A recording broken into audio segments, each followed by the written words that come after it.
Podcast starts now. Welcome to the new year, everyone. Happy New Year. And by the way, sorry we haven't released an episode in 3 weeks. Yeah. We don't normally do that, actually. We were on holiday. We were on holiday. How was your holiday? Well, it was to die for. I'm so glad to hear it. Start to finish, an amazing time. So this holiday season lasted approximately 5 weeks, according to my calculations. I'm sick and tired of celebrating. I have had enough relaxation time. I need to be in the gym. I need to be... I feel disgusting. I feel horrible. I basically have been having like pad thai for breakfast, lunch, and dinner over the last 5 weeks. It's like this holiday season has felt like sort of like I've always wondered what happens if you give a dog like endless food. Like what happens? Yeah. And I'm the dog with endless food this holiday season. Yeah. It's like enough. Yeah. No, it's it was siphoned out of me. It was like, oh, this is what you wanted, you stupid whore bitch. Yeah. Well, here, take it. Yeah. Here, I hope you enjoy this slow-cooked lamb, idiot whore. Yeah. And then last night, it's like, okay, it's coming to an end. And I'm like, wait, I don't want it to end yet. Last night was the worst night of my life. Last night, we're talking Sunday, January 4th, for those at home. Someone in my life had the nerve to ask me if I have the, get this, Sunday scaries, a term I thought we had retired approximately 3 years ago. And I said, don't say that to me. The thing with Sunday scaries, unfortunately, I know, is that it is a real phenomenon and we have to have a name for it. The thing is, we need a serious name. We can't call it Sunday scaries. We need to like it needs to have like a medical disease name. Sure. It could be like, I'm experiencing. Yeah, that's what I need. More fake gay medical diseases to identify with. We need another disease name for it so that people take it seriously. This is the same thing for, I'll say it, adulting. Mm-hmm. It's like, of course we know it's a horrible word, but you need a phrase for when you've done something that feels like that. It's true. Can I? Please. Okay. And please welcome Yassir Lester. Okay. Hey, everybody. I can no longer be a passive voice in this. Well, after we had a full 10-minute normal conversation, then we were like, and now shut up. Yeah, that's tough. Well, here's my thing with adulting. Please. Let me set up for this. Yeah. I don't like, the reason I don't like it is because it is literally rebranding the word responsibility.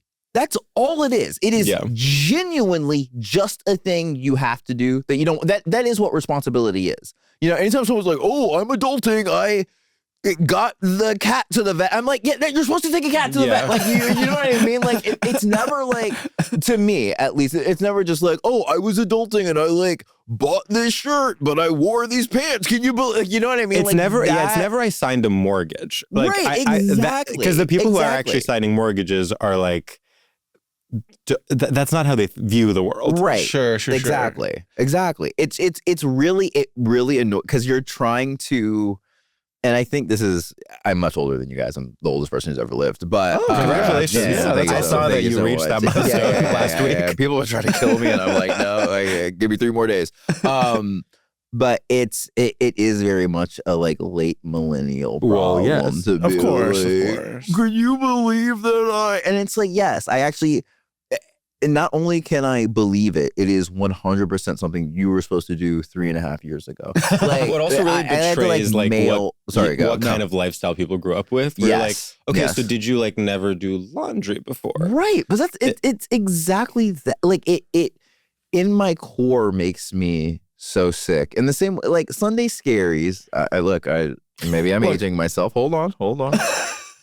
The like Sunday scaries, weirdly, I'm okay with because it transcends whether you're employed or not. And I'd actually argue when you're unemployed, Sunday scaries, you're like, it does feel like someone's going to come into my house and kill me. Yes. Or I'd prefer that because then I wouldn't have to find a job tomorrow. Yes, you know because you're like, also, at least being employed, you have an innate sense of community. You have like, you're going into the office and everyone else all hate this. Yes. Someone is making some like dark joke that's like, ugh, yikes, Mondays, I almost killed myself this morning. That's classic Carol. Yeah. But you wake up on a Monday morning with no job and you're like, I felt a pressure this morning to turn it all around. To be like, I need to change my life. Yeah. That's what the Sunday after a holiday was making me feel. Yeah. No, for sure. also, I was talking to a dear friend yesterday, and I was like, I'm stressed because the holidays are ending, and he said, "Why does it matter? You're unemployed." Can you believe that? Things I've First of ever all, heard. I have a podcast. Yeah. And I would argue that is an enemy. That is not a friend. No, it was one of the rudest things anyone's ever said. Yeah. Meanwhile, he's also unemployed. Also, that's not what we're specifically. We have to believe that we are not following the employed-unemployed binary in our line of work. Like, I can't, if what I'm doing now counts as unemployed, I've been unemployed my whole life. Yes. Like, I can't be thinking in those It's called terms. mixed employment. Yes. This is what I'm trying to make happen. Yes. The term mixed employment. Yeah, we're all, look, we all live in, even if you go to an office 9 to 5 each day, that's gig economy. That is literally, you're only going to be there for like 2 years. Exactly. Like, that's how jobs work now. Yeah. You don't work anywhere for 30 years. Yeah. God, what if we all just, hear me out. We finish this podcast and we all go work in a factory. For the rest of our lives. Yeah, can you imagine just trying to think what factory would have making me bottals. making bottles? Yeah. People think about I would how find a way many to things- die 48 hours in. Yes, but think about that. Think how you would die. Think about how great that would be. Yeah, I mean, at least I would die in the line of duty. Right, exactly. If I had a few missing fingers from the factory, that would be kind of sexy. Come on, he's People hot. would like that. Come on. Like, I would argue it's nothing makes you more patriotic than getting hurt in a factory. It's more patriotic than going to war, in my opinion. That's literally true. Yeah. Wow. Because anyone can go to war. Like, who? Duh. You know. And you get all the that's perks. By design, everyone loves you. You don't live Yeah. on the streets. You board the plane early? That's never sat right with me. It's actually the most effective way to get healthcare is to first become a war veteran and then come back and be able to get it through the VA. Of course. That's a hack that you guys can take back home. Yeah. Hey, all you podcast Join the listeners. military. Yeah. Everyone of mixed employment, take 1 year, go to Iraq, come back. Do we think, hear me out. It is, I don't know when I don't know when this actually drops, but if you're a soldier right now listening to this in Venezuela, how's it going? We should be asking, hey, how's it going? I do wonder at this point, like a week from today, what it will look like over there. Yeah. And just for everyone listening, we are recording the Monday after the holidays. So this is January 4th. So whatever horrific things have happened in the week, from January 4th to January 11th, roughly, we don't know them. Do you feel like you saw a disproportionate amount of like derpy posting about Venezuela, like of people being like, okay, I guess there's another war now. I'm like, I was sort of shocked by the amount of that I saw. I was like, wait a minute, you guys, we're like, we're always at war. It's also like, that's not what we're doing here. I don't know if it's more that I just saw the same meme over and over again where it's like, it's 1988 and there was a war for oil. It's 2001. There's a war for, it's 2020. And I'm like, yeah, but like, this is all the same one. Yeah. You know what I'm saying? It's like, we're, and I'm not trying to be like cute here. It's like we're breaking up a story into chapters. We're not telling new stories. We're not telling new stories. There's no new stories anymore. Netflix. There's no new stories anymore. No, there is this obsession with like, everyone always thinks they've discovered the U.S.'s loss of innocence. Like, it's like, this is, and finally they've gone too far. It's like, read a book. Yeah. Well, and then there's the other one where it's like, actually, I've always known that America is bad. It's like, okay. Because that one annoys me too, where they're like, it'll, every piece of information we all get now is just from a meme, and we go like, interesting, but like, people being like, and I never stood for the Pledge of Allegiance, and it's like, that's a lie because we would get in trouble. You had to. You know what I'm saying? You had to. It's like, look, we all got older, and like, yes, no, we're like, this sucks, but like this thing where it's just like, okay, and also let's say it is 100% true that you did not stand for the Pledge of Allegiance. It wasn't because you were like, I understand the military-industrial complex.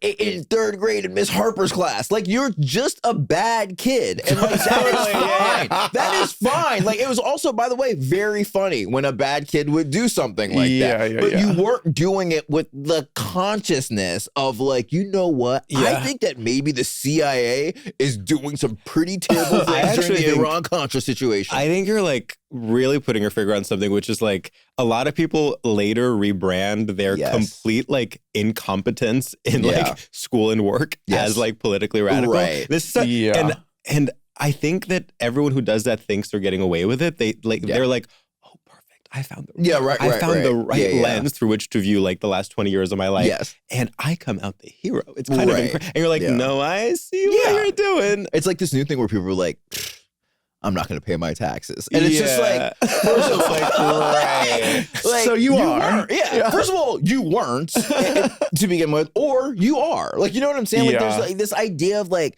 I'm a political rat. And it's like, there is no way. And I like, keep in mind, I used to drive a Prius, but there's no way that you have a Prius and you're like, I'm a political radical who's not going to pay their taxes. It is, you do not have the soul for it. You know what I mean? There's the soul that got you into a Toyota dealership and chose a Prius over, a Yaris. Like, even a Yaris, I would argue, is just very... Yaris is punk, of course. Yeah. Yaris is punk. Yaris is because people are like, this sucks. And you're like, no, it doesn't. Like, I would argue with that is a harder life to live. Someone who drives a Prius. Oh my God. Having a Yaris in America is more difficult than living in Venezuela right now. You know what? I don't just support that. I support it 200%. That's an amazing thing to say on mic and on camera. Yeah. I don't want to know what kind of world this episode will be sort of released into. I would argue, having a Yaris, driving a Yaris, because first of all, they're not really making Yarises like that anymore. So it's like you're going out of your way. You got to find the right mechanic. Oh God, like, am I getting OEM parts? Like, there's a lot of stuff happening. That is harder than this week, as we all know, getting deployed and being sent to Venezuela for the oil. At least when you're deployed, you're participating in a tradition that has existed for generations.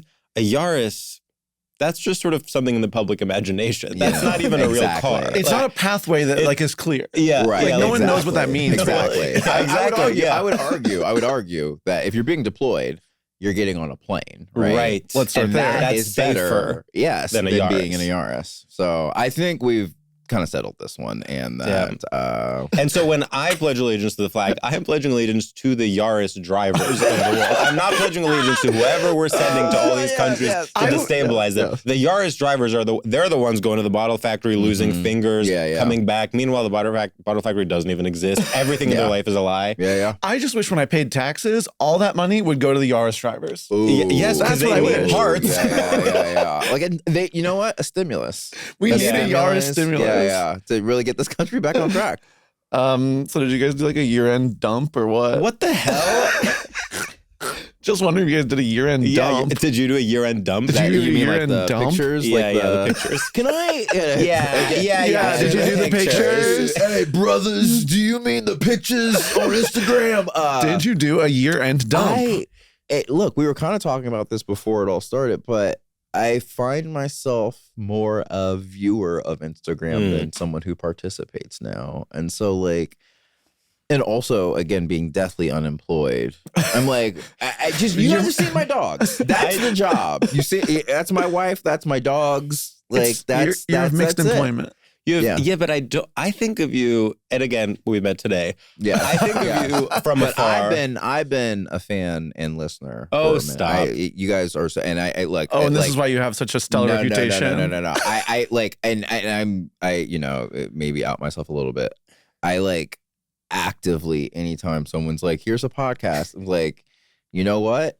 I want you to go in that closet. There's a gun in there. I want you to use it. There's a yard. Go into the Yaris. Yeah. Windows all the way up. Just drive as fast as you can. I want you to Yaris yourself.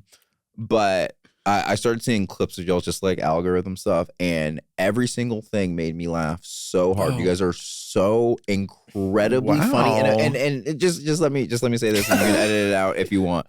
But I think that, like, especially right now, it's very easy to be cynical or typical. And I find that you guys always manage to, when it feels like you're about to go that way, circumvent it. And I find you guys to be very wholly original and very funny. And anyway, what the hell? Anyway, so I say, like, so I'm very glad to be here. And secondly, being on this will be like my first Instagram post of 2026. Well, that's huge. Yeah. That is huge. Wow. Okay, now I feel bad saying what I was about to say. No, say it. I mean, it is it's complimentary to you, but it's sort of aggressive. Because we're talking about being unemployed. I think of you as someone who like it's like you're silent, and then every 6 months you're like, by the way, I wrote the new Jurassic Park.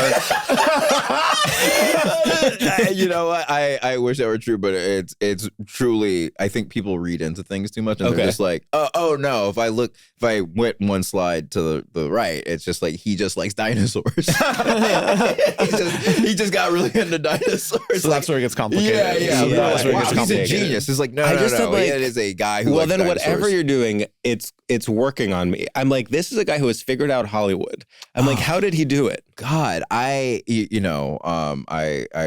credit card companies might disagree with you. All right, let's get them on the phone. Disagree with you. Yeah, let's get the Yaris dealership on the phone. They just start screaming. They're like, please pay us.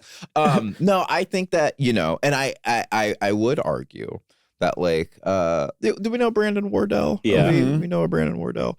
I was speaking with him not too long ago, and we're talking about how like the thing that's interesting about Instagram is that it used to be the idea that you were flexing by posting on there, and the post was about the flex in real life, but now the flex actually just ends at the post now. Like if you are someone who, for the sake of argument, if you guys are like, hey, we've taken the show to blah blah blah, or we're going on tour or whatever, it's people don't even care that you're actually going on tour. They just like the idea that you flexed about going on tour. We live in a very weird posting world. Completely. Well, this thing happens sometimes. I've seen people promote shows that never happen. Right, exactly. But the poster looks amazing. Right, exactly. And it's like date coming soon. And it's like, we're starting this big live show. And it's like, it never comes. Okay, one time in New York, this was maybe 4 years ago, I was booked on a stand-up show, just sort of like normal middle-class stand-up show.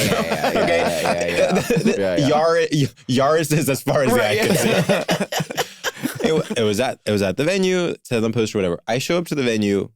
I kid you not, neither host shows up and audience doesn't show up. I text the one host, she doesn't get back to me. I text the other one, he's like, yeah, like we're both running late, but be there soon. Fully 45 minutes pass. No hosts, no audience. I have confirmed this was the show I was booked on, and they are allegedly on their way. Yeah. And so I left. Yeah. Never heard from either of them again. No apology. No, like, we'll book you on the next one. Yeah. I was like, this is like a new way of living. Like, you guys, like, literally, and I'm not exaggerating any part of the story. Like, they booked me on the show. I showed up exactly where I was supposed to. There was no show. And they both sort of like soft lied, I guess, about being on their way. And then we all moved on with our lives. That's amazing. Do these people still perform? Yes. Are they still around? See, I would have loved a little bit more if they just, like, you literally, like, they quit disappeared. That day. They never existed. They went to the factory. You know what? It is funnier. It's actually funnier that they pranked you. It's crazy. Are you the only one that showed up?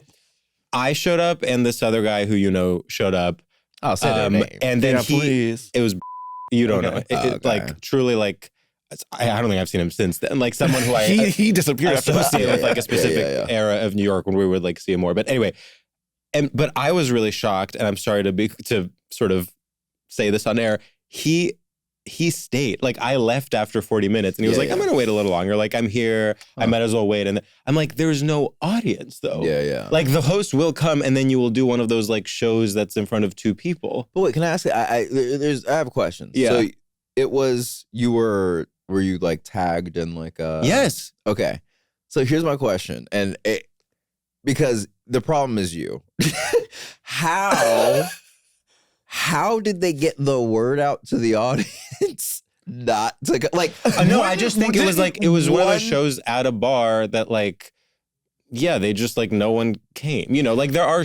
Well, you almost remember when people used to like cancel shows? Yes. There needs to be like you have to like clear with the host. Like, is this real? Like, or are we just doing an Instagram? Right. Because I've definitely showed up to shows before where even there was no audience, but they still like make you perform and like take video of you that one. and like do a boomerang. Yeah. And I'm like, this is humiliating and insane. Like I'm literally, I need to call a mental health professional because what's going on here? Because we already the performing in and of itself is already pretend. Yeah, so it's like you're pretending to pretend. It's really just like I wish someone would come in here, default stab me with the samurai best case sword. scenario, like best case scenario of like a show like that. And I'm not talking about a show in a theater. I'm talking about like a bar show. Best case scenario, you perform in front of like 20 people and it's like a good show in the sense that like people laugh and everyone has a good time, whatever.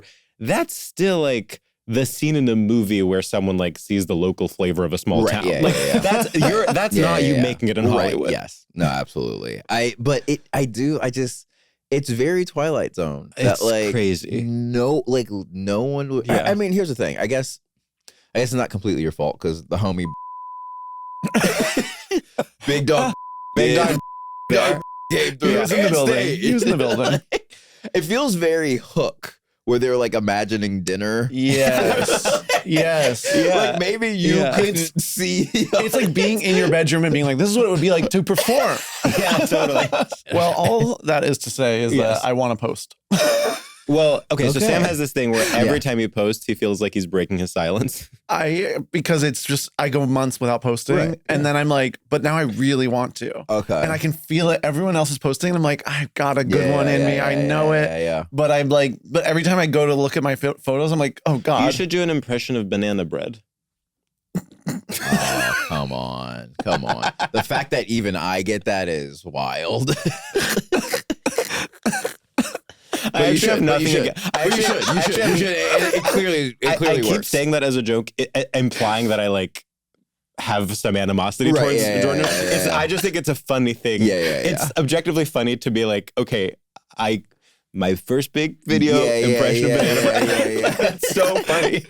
Yeah, that is funny. And I think you would agree that it's funny. It's funny. Yeah. But it is. It's also such a sign of the times. Like, imagine now being like, all right, I'm going to do an impression of banana bread. Yeah, people would. I think you would get taken out. Someone would find some reason to be like, actually, a Banana Republic does this, and in a banana, No, I think we're past that though. I feel like, don't you think that we're like people have given up on canceling? People have given up on canceling in a big way. You think? Oh yeah, 100%. You guys, I've got some words that I want to see. You have like 2 weeks. You have like 2 weeks. But see, I think when you say that, I think we're in, I'd say this in company of what? I'm assuming calling things gay is probably what you're pointing to, and then using the word. Using the R word. Yes. But I think more than that, like in more substantial and kind of like harmful, like for example, I'll give you a very simple thing. Yeah. I think people used to go out of their way, like white people used to go out of their way if they were curating a comedy lineup to make it quote unquote diverse. I don't think that's happening anymore. Like I just think no one's like reading through the names being like, oh, and okay. Literally no one. Right. I think things like that actually sadly are more like, I don't want to say impactful because it is ultimately a comedy show no one's going to come to. Right. But slightly more, real than like word use or language use. I really think that somehow there's something where like the second Trump was elected for the second time, people were like, you know what? Yeah. I was tired. Yeah. People are leaning in a weird way. But I think, I don't know. I really feel like it's a return to form. Like, I think that like, I would even say Trayvon Martin. It was that's what it was. Oh, completely. And then, like, and by the way, like, this is coming from someone who, like, worked on girls. And, like, I remember, like, when they hired me. Thank you for bringing up the elephant in the room because it's all we want to talk about. Okay. Literally jokes out. I was like, how are we going to bring up girls without being, like, rude? In a conversation about race and being like, let's talk about girls. But, I mean, like, like in season 2, they had like Donald Glover, and then like I started working on it in later seasons. But Jessica Williams was on it. There was like, and I remember at that time, I'm a black person, and I was like, they are going out of their way to get black people on the show. Like, you know what I mean? And so like now that we're kind of back in that again, I'm like, no, we're back to season 1 of Girls. You're absolutely right. Like, I heard this song before. Completely. No, you're totally right that it's the return to form. So I guess it doesn't, I don't know. I guess it's not as jarring in the way that I'm like, oh, okay, let me go grab my top hat Because someone had to start singing. But anyway, so I agree with that. But the canceling part is in particular. Sure. You think that's still alive? You think the spirit of canceling? You know what? I think I agree with you guys in the sense that I feel like the voices trying to cancel have gotten louder, but nothing is ultimately happening. Yes. Like there's definitely much more like, can you believe? Yeah. And then like nothing. And also I'm like, I guess like, and I'm not, last person on earth who wants to be like in politics. And I'm not saying that in a political sense, just that it's what we're all talking about all the time. But I will say, how do you cancel anyone when quite literally the leader of the country is like, I had sex with a kid? Totally. I mean, it is impossible. I mean, even like in comedy, it's like the right wing comedy is like so huge that it's like, what are you going to do? Like, we can't be like, you can't cancel like someone who's like liberal and has like an off color thought from 2012 or something. Yeah. I also think people realize you can ignore everything. Like there was a point when like the, CEO of whatever, Peacock was like, oh my God, it has been brought to my desk. That this is trending. We have to call a meeting about it. And now they're just like, yeah, that doesn't matter. Yeah. Like that fully as a matter of fact, punish matter. them. Yeah, exactly.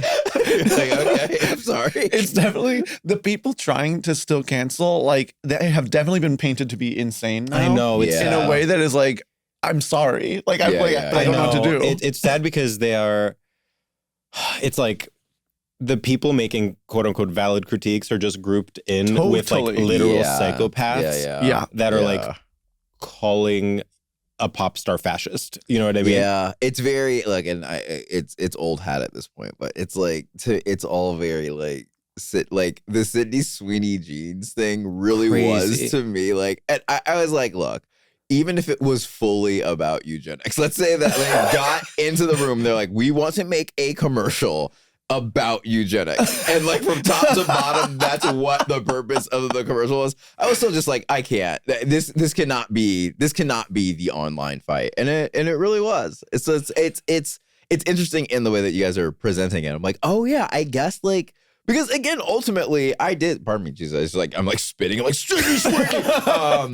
I did ultimately, after all that, I went to go see The Housemaid, and I was like, she's great, and this movie's entertaining.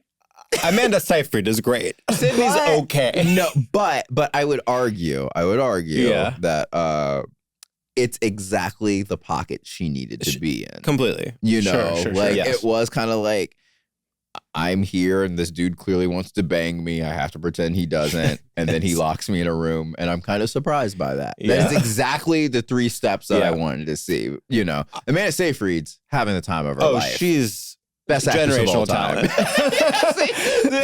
I was like, thank God she's here. Thank God someone is awake in this movie. Because she was like, I don't care what anyone else is doing. I'm literally going Gina Rowlands mode. Exactly, yes. I am a cartoon and you guys are what's going when will she actually get respect? Amanda Seyfried? Yes. I know, I'll it's crazy. Say this. I as I'm like, I'm unemployed. I worked on a thing very recently. It's called Jurassic Park. It's called Jurassic Park. But it was at an award show, and seeing the way people of her peers like talk to her, I'm like, oh, they love her. Okay. It's just like for whatever reason, the public is still just like the chick from Mean Girls, and you're like, damn it. So like you were so good in that like. People watch The Testament of Ann Lee and they're just like, I wish you were like in Mean Girls. I think what's happening to her is sort of what happened with Kirsten Dunst for a very long time, where like, despite all the good work she was doing, people kept being like, from Spider-Man. Right, exactly. But I think then the dam broke and now she is respected. Yeah, because she's respected. It's that like, she still has to do the thing that the public is like, whoa, because we all, we're all industry inside. Oh, we're so deep. Anyone who's unemployed is industry. We get the deadline emails. But I do think like people like it's the same thing where it's like, artists understand artists, and then it still takes the public a little bit. It's what. I hate the term, but like a comics comic. Amanda's a comics comic. Yeah, she's an actress's actress. Yeah. I just feel bad for her. because I know she's doing. I feel her. bad for her because I think she deserves so much more, and it's not fair. It's not fair that she just she does amazing work all the time, and yet no respect. She gets. I do think she gets respect. Yeah. But I see what you're saying. It's like it's like a Kirsten Dunst thing. Yeah. Like, but I think it's gonna happen for her. I hope so. I argue that it's gonna be The Housemaid. I think that it will. Well, it's doing great in the box office. It's doing great in the box office, and like people will be like, "Oh, she's like nuts. Let me go look at the other stuff." Yes. And then they'll watch. I don't know what's it. Long River or whatever that she's a cop. Well, she was great in that Elizabeth. I mean, she got recognition for that Elizabeth Holmes show where she was. Yes, true. Yes, she got awards. She's okay. I have a. Is it that the name is confusing to say? Which one? Ann Lee? Amanda Seyfried? Oh, is that the issue? Yeah. What? Because what did I say? I actually none of us know how it's pronounced. And people have yelled at us before. Seyfried. Yeah, I've heard Seyfried before. I think this is what's stopping everyone from respecting her before, but I'm not. Yeah. Because if someone's like Sydney Sweeney rolls off the tongue, suddenly I'm buying the jeans. Oh, I'm in. Yeah. Sydney Sweeney. Eugenics. I guess I hadn't thought of it. Wait, did you see The Housemaid or no? No. Oh, sorry. We just spoiled it for you. Yeah. Fuck. But guess what? You see it coming from a mile away. Yeah, I was gonna say there's absolutely nothing to spoil, which is very nice. Like I don't know. Like to me, it was a very first of all, 2025, great year for movies, in my opinion. Yeah. But it felt like I didn't know Paul Feig directed it, by the way. So I watched it, and as I was watching it, I was like, this is like something Paul Feig wishes he was doing. I sincerely said that to my wife as we were watching it, and she was like, okay, like thinking I'm like making a joke. Totally. And then the credits rolled and I was like, Paul Feig, and she was like, what is the matter with you? I love that. It is so, here's the thing. It is a movie for the sake of being a movie. That's what I like about it. You're not like, they're not being like, this is actually a metaphor for grief. That's actually true. Yeah. Even the like feminism of it, it's sort of like, sure. Right, exactly. Like, because you should check it out. You know what? Watch it. I want you to take your last $17 and I want you to go to the movie that I want you to see The Housemaid. You know, I actually think, speaking of Paul Feig, and I think this like relates to the topics we like to discuss here. Yeah. I actually think sort of faggy straight guys keep the world running in like a really severe, both in good and bad ways, because Donald Trump is also one. Yes, like, I sort of think that's like, it's like they're the invisible architecture of politics and the arts. That is, you know what I mean? Wow, this is interesting. But Baz Luhrmann, like, I mean, I was gonna say, here's my issue is that like, you know, I won't use that term. Okay, but like you can say gay seeming straight guy. Gay seeming straight guy. I love. By the way, I'm so glad that it's so long to say. But gay seeming straight guys, it's. The issue is that the percentage of them like that are closeted. Yeah. So you're like, it is actually just gay guys. I would argue being closeted is what makes them work so hard. Interesting. It's like you have to. That's definitely also you know, like sleep with one eye open. Right. Exactly. Yeah. Where it's just like, hey man, I either need to like create a new technology or people are gonna find out I'm gay. Sure. So I'm gonna do the technology thing. No, you know, there's being in the closet is like, you know, it's like having military training or something.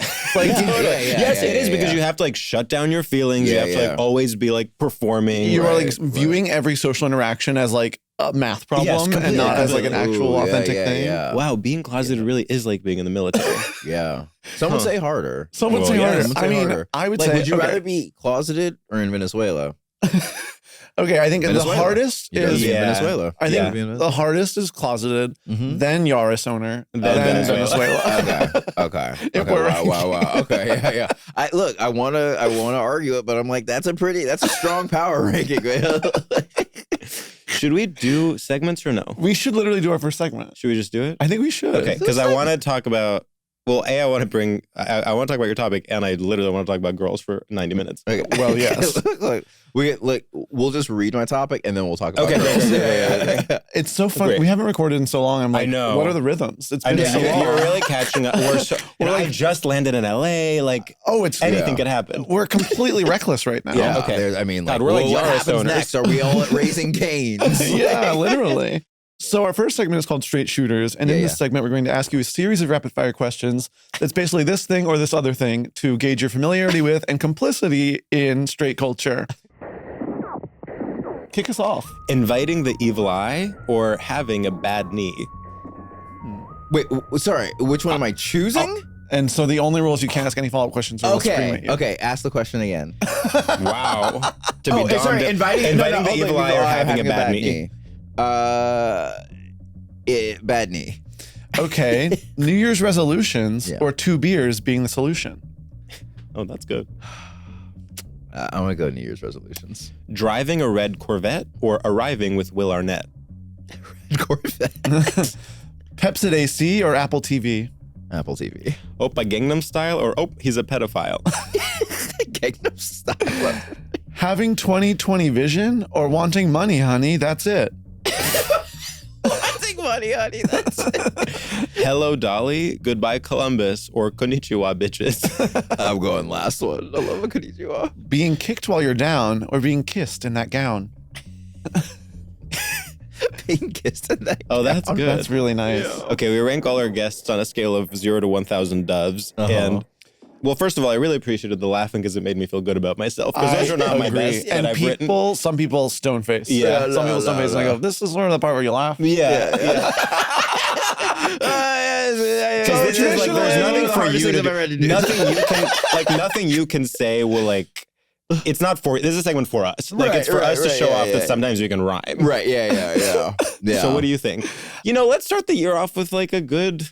I think that was 942 doves. Yeah. Oh, yeah. That was an amazing Congratulations. performance. Okay, well, I would say that's really good. I don't love that, 58's pretty.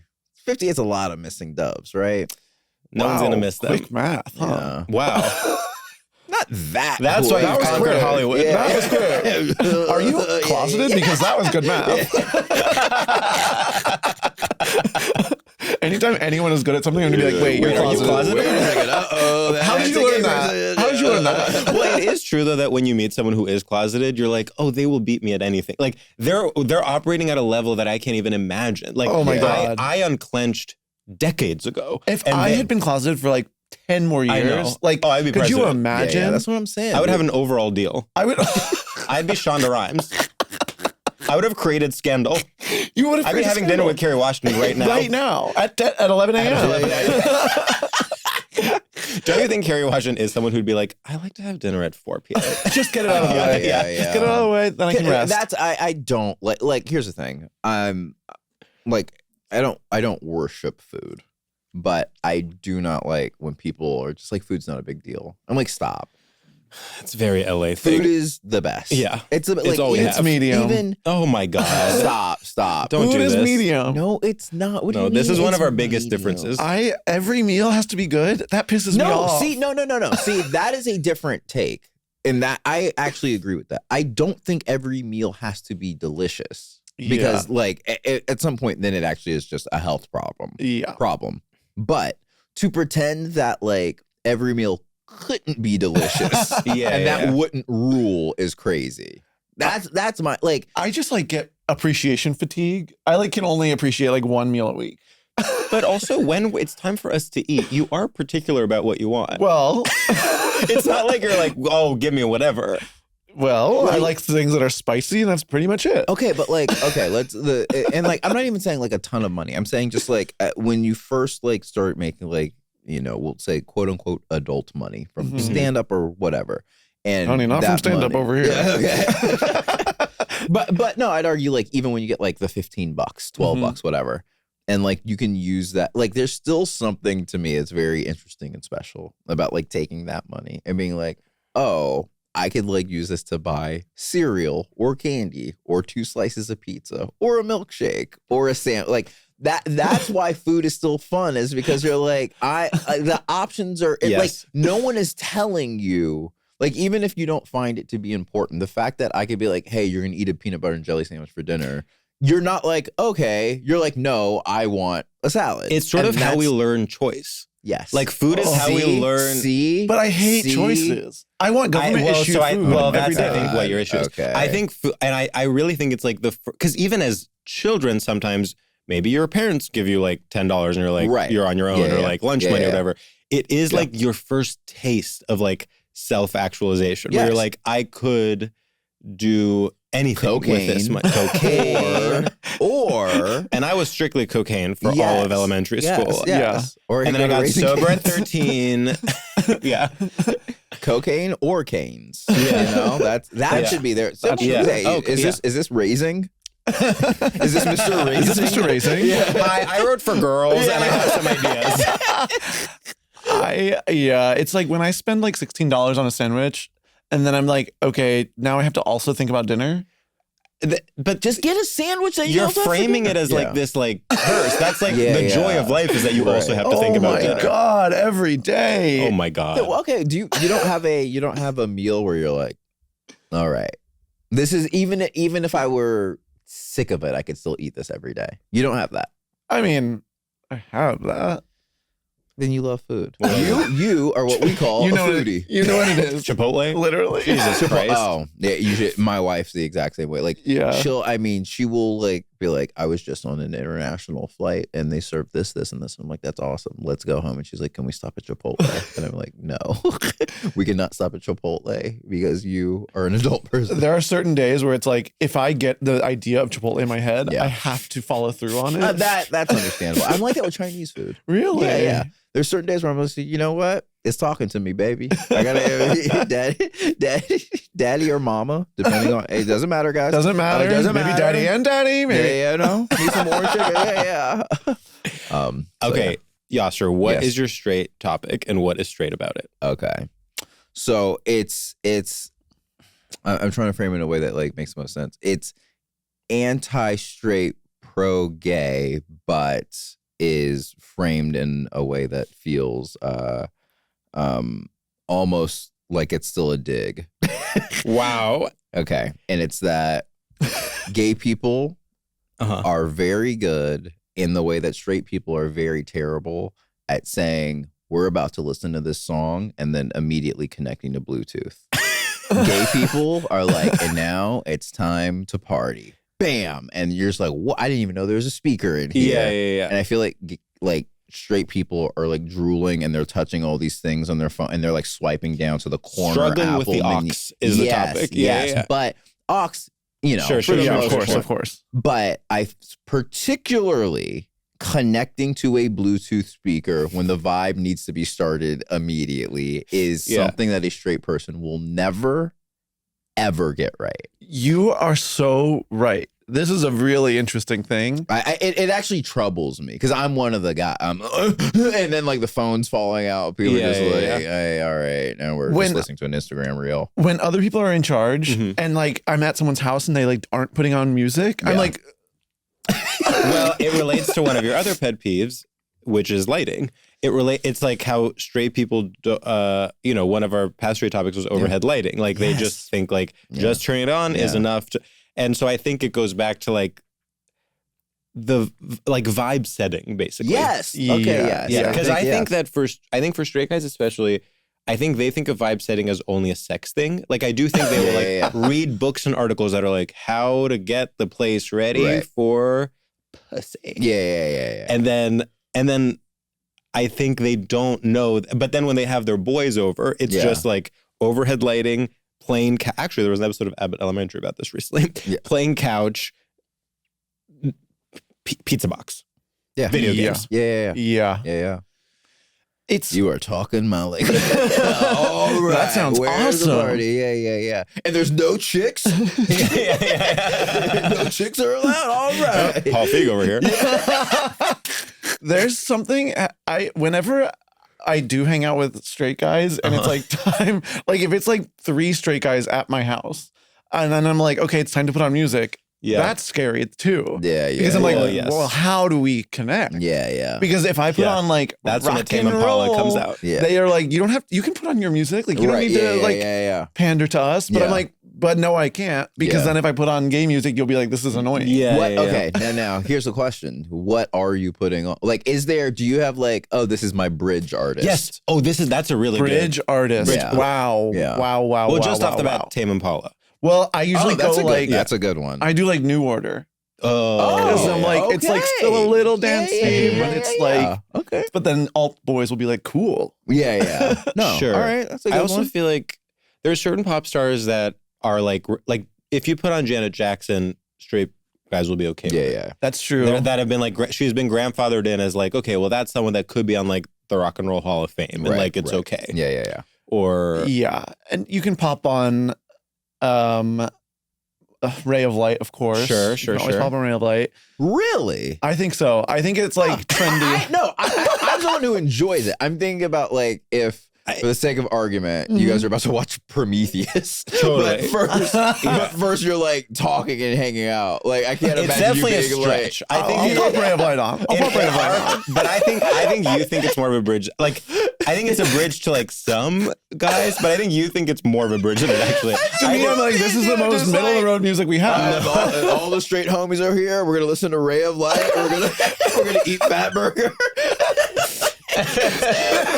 Okay, when you say it out loud, of course it does sound insane. Funny. I'm like, would I put on Vampire Weekend? Sure, that's a bridge. That's a bridge. Here, I have one that's like, please. It's more of a genre, and I have my question is more like, I would go like, if it was reverse, I would do like 70s disco. Yeah. Sure, sure. A playlist that has, let's say, a Shaka Khan, but also a Parliament Funkadelic, like something that like, because I feel like, and you guys tell me, but it's like the idea is that like, if it feels like a party setting, then people are a little less inclined to be like, is this gay music? Right. You know what I mean? Like, is this a Dropkick Murphy? Well, there is something that happens. It's funny you mention that. There's something that happens where, and this, of course, most famously happened with like YMCA, where like the gayest thing, it's almost like it goes full circle and becomes wedding music. Right. Like actually, like Lady Gaga Born This Way is basically a wedding song. Right. Like it's like literally the wedding DJ will put it on at like a straight conservative wedding, and everyone's like, Orient, what is the Orient Maid? Orient Maid. Yeah, everyone's like, or like even like Share, Believe, like just like these are the gayest possible songs. And I don't know. I wonder if it happens the other way around. Is there music that is so straight that it becomes gay? I don't know. Yeah, because it's like no one's like Journey, like or even just like, oh man, my favorite gay artist is Pantera.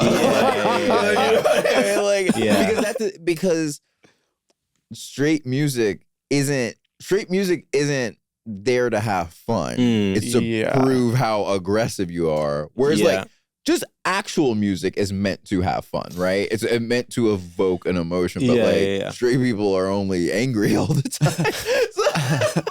I will say, trying to like, I had a holiday gathering. And trying to, as a gay guy, to try to make a playlist for a holiday gathering, I found really complicated because it's like, okay, so you're like doing like, there's like the gay music and then there's the holiday music, and these don't go together.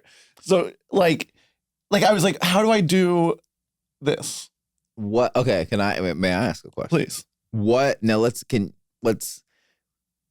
discount, like completely, she's not allowed. We're not allowed to bring up Mariah Carey's All I Want for Christmas Is You, right? Yeah. So what would be 2 songs on your playlist that are like, that are holiday? These are, or that are conflicting, that you're like, this is a holiday song, and then this doesn't go with it. Like, are you like Bing Crosby and then like Justice? like basically. Okay. So basically what I did was like, I made 2 playlists. Okay. And like one was like Christmas normal, and then one was like, I guess this will come on eventually. Like then it was like just music. I would have been like, no, like I would have been like, Christmas music is too on the nose.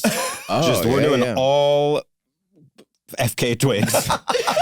But like at midnight, we're playing Last Christmas I Gave You My Heart. Like and it's like everyone's like, oh my God. And then we go right back to normal. Right. No, I get, because I think Christmas music can be really great. Like, and I think people struggle. Like there are people that have weird childhood associations with it. People that like, I don't want to trap people and have them only listen to Christmas music. But then at the same time, by the same token, I also don't want people to be trapped listening to gay party music when they're expecting like a cozy holiday time. Right. Sure.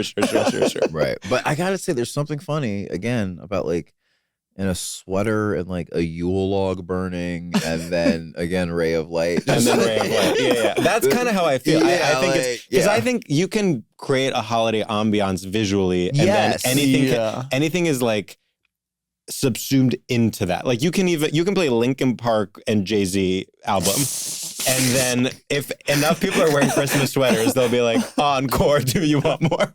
I highly disagree.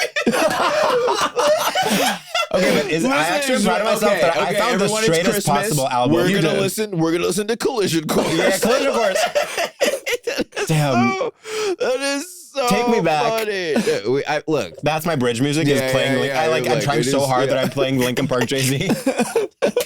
I don't know why that got me. That is so funny. It's like, here's my tree. That's insane. And I'm just like looking at the straight people like, are you having fun? Do you like this? Let's get those smiles up. Merry Christmas.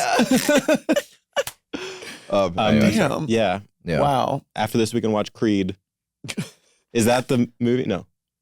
Well, which movie? Isn't that the Creed? Box or Yeah. Okay, I was right. I thought you were talking about the band Creed. Oh no. Yeah. That would have been too obvious of a reference. I thought there was like a reference from Creed. No. To I was just thinking, what's Jay-Z. like a box or like a violent sports movie? Right. Creed's a great movie.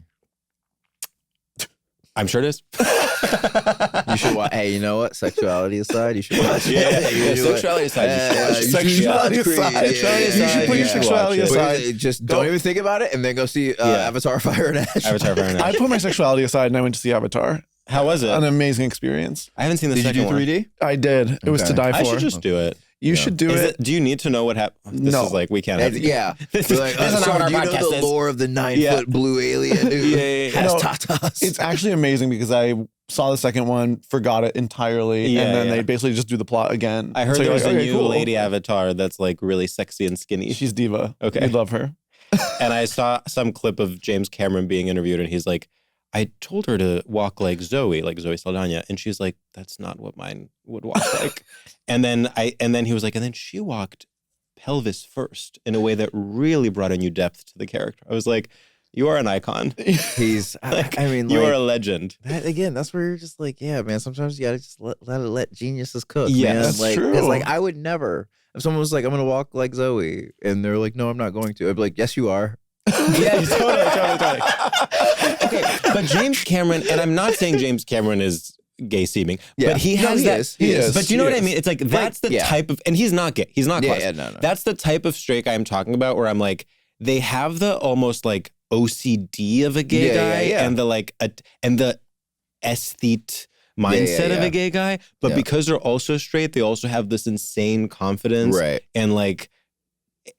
And just like high demands, and they walk into every room like they own it. Right. And again, that is also Trump. I really just think there's like that type of personality that's like they run the world. No, I think that's genius. Yes. Like I can't even. I need to think of more examples. But honestly, rock stars. Like if you think about a rock star Kanye that's West, like, I mean, like granted, granted the other stuff, but but definitely like rock stars and rappers. They both. It's like but rapper. It's like. So you're talking about how much you love jewelry? That's like gay. And I'm not even trying to be this guy, but it's like they're all gay. That's another thing. That's real. We keep going back to like, well, they are gay. They are. That is where it gets complicated. And I'm like, the bummer is that you're like, we would be so much further in culture if this were just the anyway. Well, so they're like not even out to like their friends. Like it's not like a secret where they're like, but once we're in this house, are we now just talking about rappers writ large? All rappers. Okay. If you are all rappers, but it's like it's all like in the ways that I've experienced it. At least like it was a pretty crazy party. It's like, yeah, you were doing some pretty insane things that people that claim to do the things that you do would not be doing. It's very interesting. Yeah. Interesting. But what would be cooler is that like I do these things and I also do these things. Yeah. Sure. Like we're not like they're genuinely like we're so in need of just like not like we've had enough Dahmers. We need like just like do-rag Omar from The Wire, gay guy, just like yes, you know what I'm saying, carrying a Mossberg shotgun, and that's like, the spectrum is Dahmer, and then gay guy in a do-rag. Yes. And Yaris is right in the middle. Yaris is right in the middle.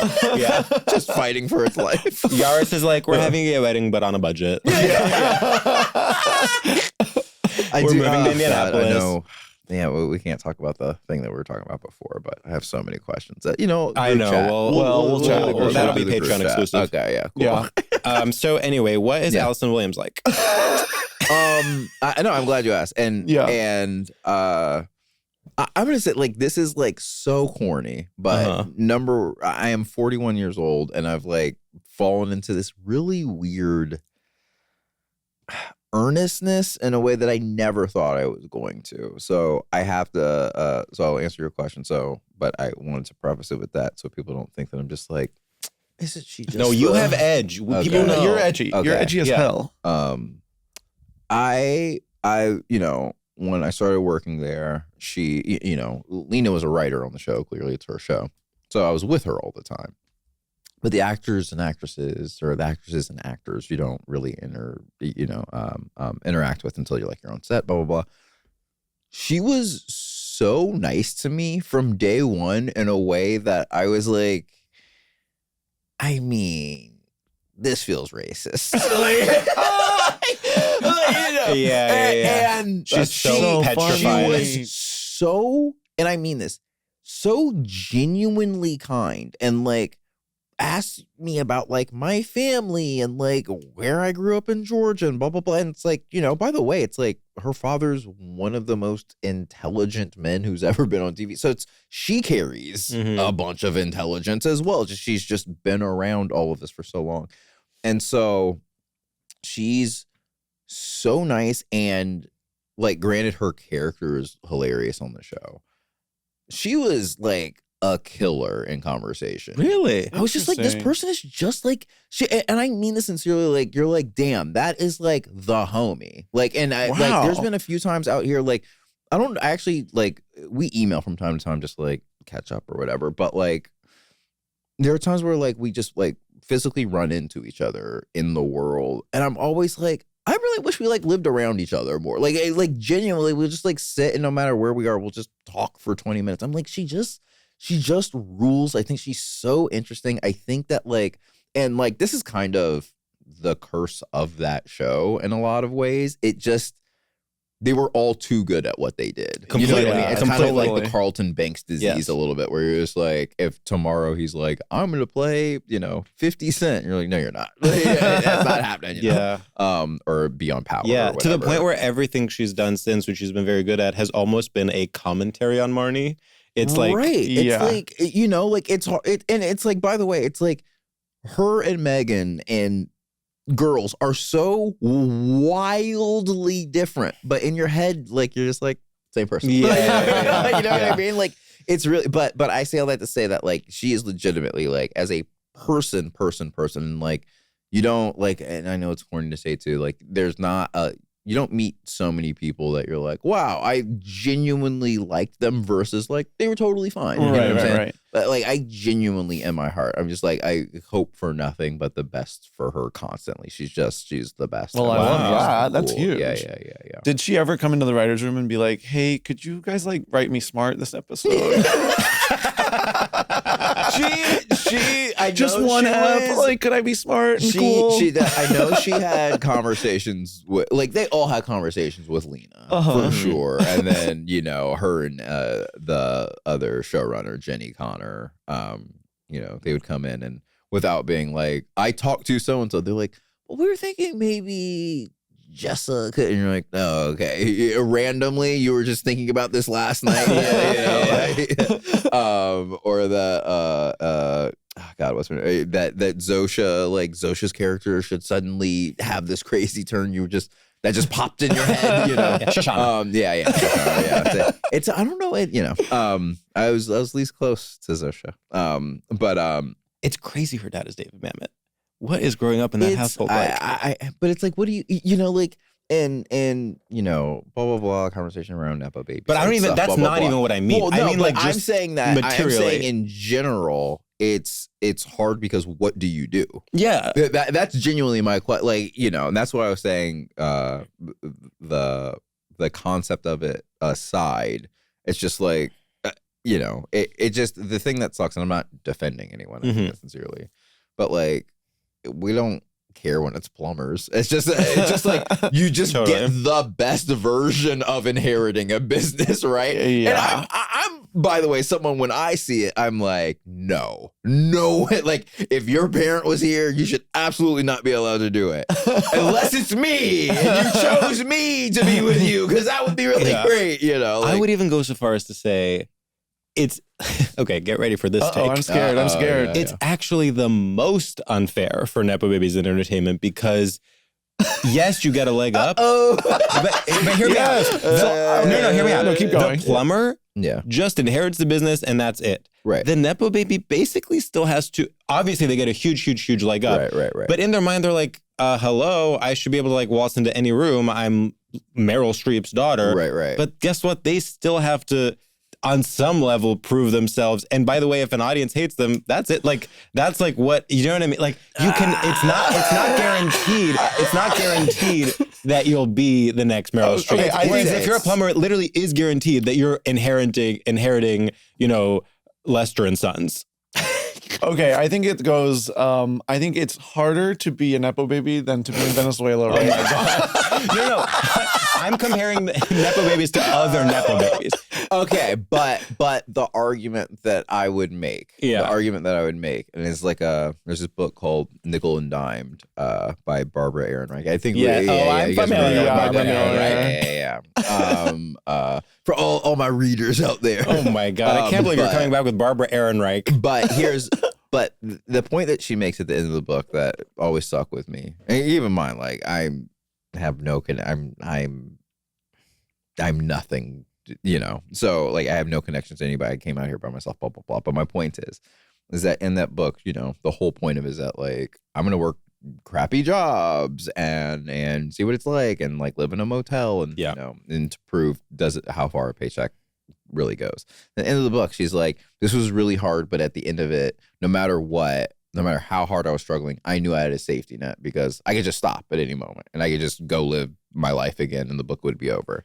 And I think that with like the whole Nepo baby conversation, I think that is left out more than anything. The thing that's always put into conversation is the ego part, right? Like, you know, if you're talking about like Bronny James and being like, he'll never be as good as LeBron. I'm like, that is true. And that part of it absolutely sucks. He will always have 6 Lamborghinis. Like, you know what I mean? But that's then, more money. Like, right. Yeah. But then the flip to that argument is like, but if you've always had money, is the ego thing more important to you? You know what I'm saying? So like that, to me, it's more of a struggle between like, do I want to be rich or do I want to be famous? Because for us, right? Yeah. If someone throws it at you, you pretty much know, like, I want this thing. Like, no matter which one you choose, right? Yeah. But for them, it's like one is always gonna be there. So it's like, what do you want? Yeah. You know? And like, and fame is really just power. You know what I'm saying? So like, back to Allison Williams. But I will say, for someone who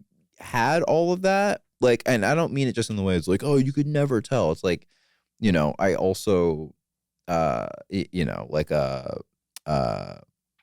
Obama worked as an intern. Oh, right. You know, so it's like I met really important people who have very important parents, and like, the thing that I guess the thing that about so many of these conversations too is that it's kind of hard to, I don't know, digest, if you will, is that like a lot of these people, like, they're just kind of like, yeah, man, I know. Like, most of them know. Yeah, you know what I'm saying? Yeah. They're not like, oh, I can't believe I got to. And then like the thing that sucks is that they know, and then someone's like, do you know?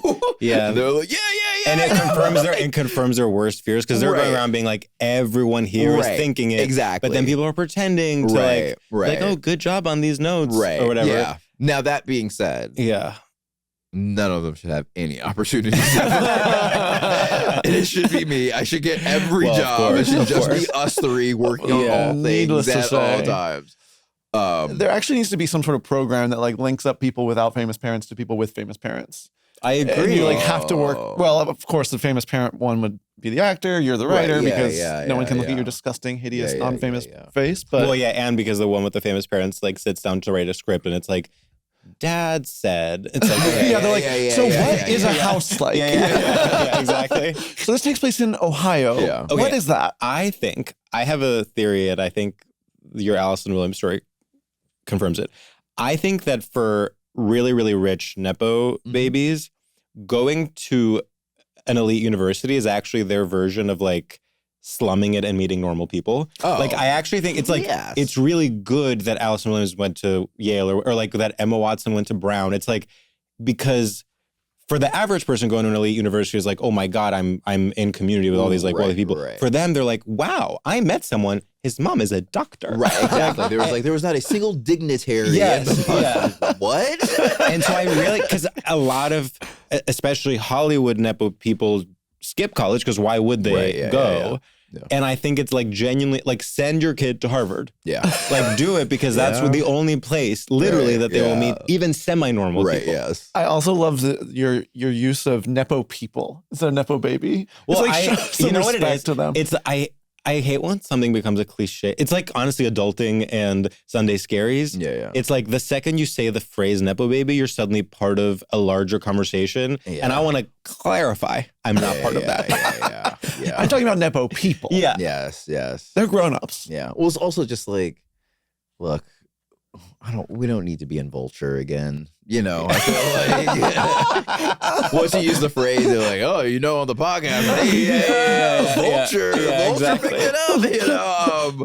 But no, I just I don't know, I guess put my stamp on my end of this conversation is that like most of them, again, like it's hard in any way. Like, you know what? I think what it is, and they're not struggles. Let me clarify that. Like when people are trying to be like, well, it's a struggle. I'm like, it's not a struggle. Yeah. So stop.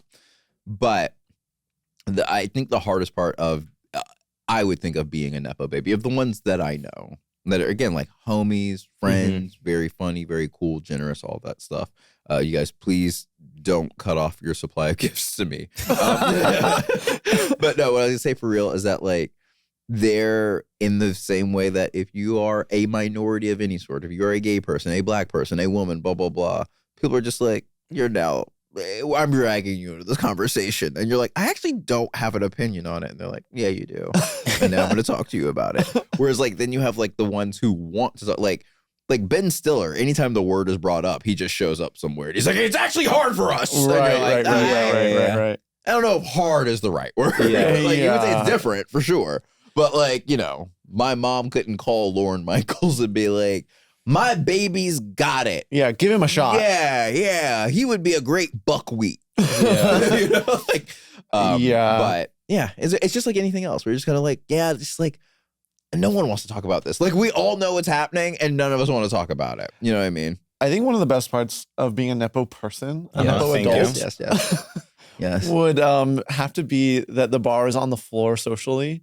Like whenever you meet anyone, they're like, and actually, like he knew how to use a fork. Yeah. Like, no, completely. Like that was the most amazing feeling. He looked me in the eyes and said hello. I actually feel that way also about, we recently met someone who was on a reality show. Okay. You and I did. Yes. And we're gonna say their name and we're gonna say the show. You sort of assume we're gonna say the name. You sort of assume we're gonna say the show. These people are complete sociopaths. Right. And this person was like articulate. Yeah. Oh, he was the most charming man I've ever met. Well, that's the thing. And of course, I kept going. I was like drunk, and I kept going around being like, he is so nice. He is so charming. Like I can't believe how charming he is. I thought, and it's like, right, that's kind of how you get on reality TV. Yeah. I had that realization like later in the cold light of day, and I was like, oh damn, he got me. That he was doing his tape for Drag Race. Well, he like treated me like a human, and I was like, "Oh my god, this is the nicest guy I've ever met." Yeah, it's ask questions, but going back to the fork thing, the reason why It is so impressive when they can use a fork. Is because their skill set is in the other thing, right? Completely. Like, you meet these people and you see them talk to a room of other celebrities, and you're like, whoa, I could never do that. You know, you know, it's all political. They grew up like this skill of schmoozing, which you have to learn as a regular person. That was their first introduction to socializing. Exactly. They're like they learned schmoozing before they learned. So how's your mom? Right. Wow. So, which is kind of crazy to think about. That is kind of crazy to think about. It's also like if you were raised, let's say like in the mafia, you first learn like swindle, like you first learn like criminal behavior before you learn like non-criminal behavior. Swindling? I grew up a swindler. That's not even the right. You know, if you grew up a pirate, you have to swashbuckle. Yeah, so it's like I have many friends that grew up pirates, and it was much more difficult for them to break into the entertainment industry. But in the pirate world, like they've got to have their dad's ship. Like, I don't know why. Like they first learned to walk with a peg leg. Yeah. That, I mean, then they learned with normal leg. Yeah. The first time they learned to embroider, they were putting skulls and crossbones on flags. Someone that like grew up a pirate, that's so like old Vice magazine, like a day in the life of like someone who like I grew up a pirate, but then I moved to Williamsburg. Well, yeah, he would absolutely have like an indie album that would be like really successful and be like, actually, what's crazy is he grew up on a ship. Yeah, like, his dad's a pirate. God, that's how you know the world sucks, because like we can't even enjoy those fun like we haven't even found there's no more niche communities. So because everything is niche now. I know. That's what I'm it's saying. actually that so frustrating. Sucks. Like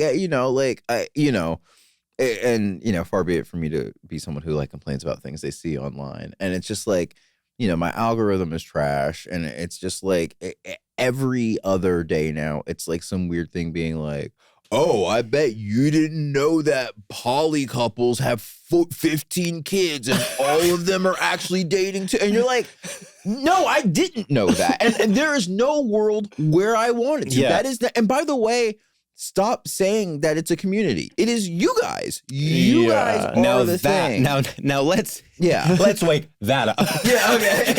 Because you have something about this. About like what? A bit about like community. What was it? Well, of course, one of my favorite things is when people say like the intelligence community, the business community, the work community means something very specific. Right. Yeah. Was it fisting Twitter? Yes. Oh wait, let's hear it. Well, no, it's not a bit. But I got served some clip of like a very like sex positive podcast. Yeah. And they had like a fisting expert on, and he was talking about fisting and like common misconceptions, and he's like, and that's why it's so important to push back against these narratives on fisting Twitter. And he was being so like earnest and serious about it. I was like, you know what, like go off, like this is your world, like clearly you spend your time on fisting Twitter, and far be it for me to like express any opinion about it. But it's so funny that everything, there's no such thing as like a stray piece of knowledge or a stray it's like it's part of a community's vernacular, right? And you have to be like either coming into it from a respectful place or as an outsider, or like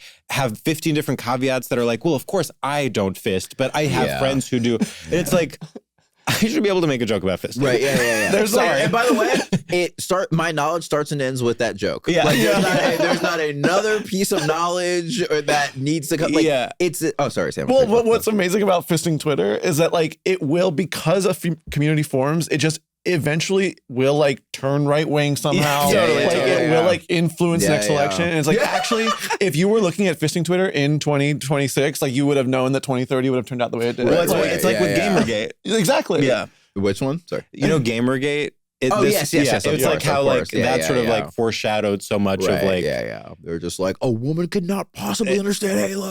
Yes, completely. I'm sorry, what? They're like, we're voting. Exactly. Okay. We're now in the White House. It's crazy. And the other thing too is that like that really to fisting Twitter. Yes, of course. Is that like when you do the joke, right? And even if you're like, for the sake of argument, you read 2 pages on it, and you're like, oh, did you know this? There's inevitably some weird follower or some weird message that you get that's like, oh, well, actually, I've loved it for 14 years. And Yeah. here's the thing. And I'm like, so wait, this thing that I've never brought up and that you've definitely never brought up, you've loved for just like this suddenly like, I'm the expert now, like holding court in the comments. Chelsea Peretti used to always say that.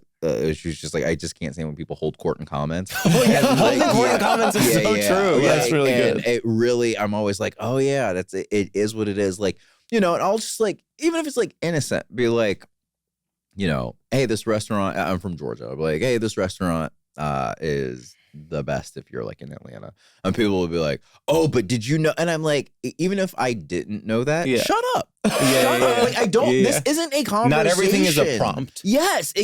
That's exactly it. And I think that goes back to like holding court in the comments. Like people, and when part of your job is like, we have to like release like little decontextualized clips that are like, and hope that we get some crumbs in return. But it's like, that one person for free will say, I liked this. Yes. And you're like, but that's not a fully formed thought. But then it's like, it's this double-edged sword where the thing that does best is a thing that sounds like a fully formed thought. Right. But then that in turn makes it look like you're making a complete argument that now is up for debate. I love the internet. I love the internet. You should post. You would love it. I needed this, you guys. Like, I needed to like get my confidence back. You should post that the sex and heated rivalry is not realistic. Is that how you feel? No, it's not how I feel. That was like the Jordan Frischman got in hot water for saying that the sex and heated rivalry isn't real. Yeah. Okay. But then he made up with the. And then it was a whole promo for both shows. It was amazing for everyone in the industry. What, for like I Love LA and Heated Rivalry because they're both on HBO. Oh. So they linked up and all was well. Yeah. Okay. What a weird, like. That's the other. You just can't like. And like, here's the thing. I actually don't think anyone should have opinions on anything ever. Period. But it is weird that you kind of just can't like say a thing and then just like it's crazy. Like, okay, I'm saying this thing. Now leave me alone. Yeah. Or just like talk amongst yourselves. Right. Yeah. Let's have the discussion, not be public. Yeah. Like, because people have always argued about like. When Jane Fonda expressed opinion, like, people would argue about it, but But you wouldn't get a notification every time someone was like, "You dumb whore." Yeah. Well, I mean, the government was like, sure. Yeah. Okay, well, new rule. I'm Bill Maher. Unless the CIA is after me, I don't want to hear the reaction. I like that. That's a good rule. The CIA that's a really good can rule. say something. Yeah, nobody the CIA. else. The intelligence community. Yes. Oh, yeah. I'm more than happy. Yeah. This is why you drop a special all the time. Should we wrap up? No, we have to. I'm having such a good time, but I know I can talk forever. No, we're theorizing in such amazing ways. We're here, and we're just gonna keep going. That sucks. This was so fun. I know, what a blast. Well, we have a final segment. We do have a final segment. Okay, explain it. We were like playing chicken with each other right now. Okay, so our final segment is called Shout Outs. And in this segment, we pay homage to the grand straight tradition of the radio shout out, shouting out people, places, things, ideas, anything at all. Imagine you are at TRL shouting out to your squad back home. I'm gonna have one. You go first. You go first. You go first. Okay, but you might be mad at me because I might be taking yours. You won't be. Okay. Okay. What's up, LGBTQ? I want to give a shout out to Joel Kim Booster. Shout out. And his new husband, John Michael. And we did not talk about it at all in this episode somehow, but we were just at Joel's wedding in San Francisco. That is how we rung in the new year. And pretty much, I've never felt more that love is love and that love wins. It was a beautiful wedding. They both look phenomenal. We were not allowed to post photos of them until January 9th. Yes. Because who knows? But let's just say you might want to subscribe to a magazine or two. But so I'm not actually allowed to describe what they look like, but I will say they both looked stunning. Joel's suit, stunning. I'm literally like, can you upcycle it and give it to me? Yeah, you should steal it. I should steal it. And so pretty much we love Joel. He's always been so lovely and supportive of us, one of our great friends, and I wish them the best in their life together, and I hope they have twins soon. Woo! Well, that was amazing. Thank you. You actually did get into murky water because we're not supposed to, post the pictures of them before January 9th, but are we allowed to describe it in detail? I know. Also, maybe this episode will come out on January 9th when an undisclosed thing comes out as well. Yeah, so we'll be in the clear by the time this comes out. Yeah. And we'll collab. Yeah, hit us up for a collab on the post. Yeah. We are so in. Okay, what's up, freaks, losers, and perverts around the globe? I want to give a huge shout out to Misery, the movie. Oh, yeah. I watched this movie for the first time 2 days ago. Okay. And I said, damn, movies used to be so good. Whatever happened to films? Well, and I was completely enamored. I think it's such a good mixture of stressful and funny in a way that I didn't know was possible. And what is up with Stephen King? How does he do so much? We need to figure this out. How is he doing so much? No. If I wrote one book in my life, I'd be like, done. He's writing 100. And they're not. And they're good and they're different? Yeah. Something's not right. I'm going to blow the whistle on him. Something's going on in there. But other than that, the film was amazing. So shout out to the whole team. XOXO Sam. I wonder if he's on Ritalin. Well, I mean, he's also like famously an Epstein guy. So I think. Is he? Oh, yeah. Oh, he's an Epstein guy. Like he was. You know, I was going to say he's a faggy straight guy, but I guess he's a different kind of straight guy. Yeah. Damn, that's tough. That's tough. Well, Sam takes it all back. I take it all back, of course. No.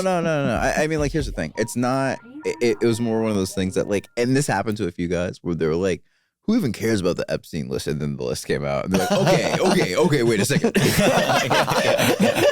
Okay. All right, is it me? Yeah, whenever you're ready. What's up, all my sweet tooth and also my salty little salt heads? I want to shout out the combo of you two together, and my biggest shout out right now goes to grapes and Cheez-Its, a perfect snack. You get the hit of the sweet with the grape, but you also get a little bit of sour. But then what comes in? You got the crunch of the Cheez-It, and you got the salt, and you got the cheese. I mean, if you're talking about snacks, you're talking about someone who's really thinking about elevating the way they live their day to day and wants a combination of all those things and doesn't have the time to necessarily seek those things out. You're not doing better than you can do with a Cheez-It with a little grape. Now, I'm saying it singularly, but clearly you're gonna have about 20 Cheez-Its and you're gonna have about 20 grapes. People go cotton candy. I say go with the traditional green or a traditional red. You don't have to spend $40 on grapes. You know what I'm saying? But if you are like me and you are someone who's on the go and you're like, hey, I need it all right now, and I need it fast, and I need it accessible, and I need it to preferably be in my cup holder while I'm racing down the highway, you cannot do any better than Cheez-Its and grapes. Wow. Woo. Perfect snack for someone of mixed employment, I would say. It's kind of it's very mixed employment. Yeah, it's very mixed employment. High-low. You're like, I can't decide if I'm rich or poor right now. I'm going to do Cheez-Its and grapes. Oh, interesting. Which thing do you attribute to rich and which thing do you attribute to being broke? I would say grapes rich, Cheez-Its broke. I would say the same. I'm genuinely wondering. It's just, so grapes are the expensive thing. Well, because grapes also go bad. So you have to like have them fruit fresh. as like a treat or something. It's kind of luxury item. Yeah. But I'd also like, it's like anything, I guess, fresh produce as opposed to like canned. Right. You know, like anything fresh I think of as like Whole Foods coated. But I would argue if you were buying it with like, let's say you were buying it with like SNAP benefits and someone saw you go through, they would be like, and that welfare brat's buying Cheez-Its with my money. I see, yeah. Like, so it's just and that's why I take the Cheez-Its away. I see people paying with SNAP benefits. I intervene. I say, excuse me, no, that's my money. I'm of mixed employment. I saw someone with SNAP benefits try to buy a hot meal, and I blew on it to cool it down. I said, not on my watch. And then I warmed up their ice cream. So you're gonna have to freeze that again when you get home. Wow. What an amazing place to end. We're doing activism every single day. Yeah. So that's awesome. Yeah. Also, can I say this? Like, look, this wasn't on the pod earlier, but Sam lives in LA and we're gonna hang out. I'm gonna force you to hang out. Are you a diner person? I like a diner. Oh wait, you don't like food? We want to go hang out at Barnes and Noble? Like, oh, this guy. Hey, this is my impression of saying, hey, can we go peruse? No, I'm not like that. I think you like it. I think a diner is perfect for you because you don't care about food. So it's like it's just like normal prices, normal food. Plus, I can get everything is kind of medium. But okay, this place has pancakes and the best quesadillas. Really? Yes. Which place? It's called BB's. There's one in Glendale and there's one in Burbank. Whoa. Yeah. I've got to go. We are going. We're going. We're getting quesadillas. Yeah. Wow. Damn, I can't wait. Yeah. Love this. This is the beginning of something beautiful. You're not invited. Don't even ask. No. He's here this month. I'm here this month. Interestingly. So we'll go in February. We'll go in February. So let's pencil it in for Feb. Well, thanks so much for doing the pod. Yes, thank you again. Yassir, do you have? I know you have written the next few Jurassic Park movies, but is there anything more immediate that you do want to promote? Since you are on a podcast. God, no. And that's amazing. Like, I mean, like, here's the thing. Like, just, I don't know. If you see that I'm going to be doing a show, come out to the show. Yeah. You know, and if you see someone... watch Sweet Georgie's special. Oh, I thought you were going to say watch your movie with Susan Sarandon. Oh, yes. Watch The Gutter on Hulu with Shameik Moore, Susan Sarandon, Darcy Card, Paul Reiser. I mean, shout out. Yeah. I was once in an elevator with Susan Sarandon, so I'm kind of implicated in this. Oh, hey, New York, I'm assuming. In New York, yes. I went to a party in her building, a different apartment in her building. Needless to say, one of my more affluent friends. No, she lives in the ghetto. Yeah, she lives in the ghetto. No, it's really crazy. She is doing Nickel and Dimed, actually. She's writing the sequel. Nickel and Dime 2 is really inspired by Nickel and Dime 2, it's Susan Sarandon. Don't look at me, I'm Susan. All right. Okay, bye. Bye. StraightioLab is a production by Will Ferrell's Big Money Players Network and iHeart Podcasts. Created and hosted by George Civeris and Sam Taggart. Executive produced by Will Ferrell, Han Sani, and Olivia Aguilar. Co-produced by Bei Wang. Edited and engineered by Adam Avalos. Artwork by Michael Fales and Matt Grubb. Theme music by Ben Kling.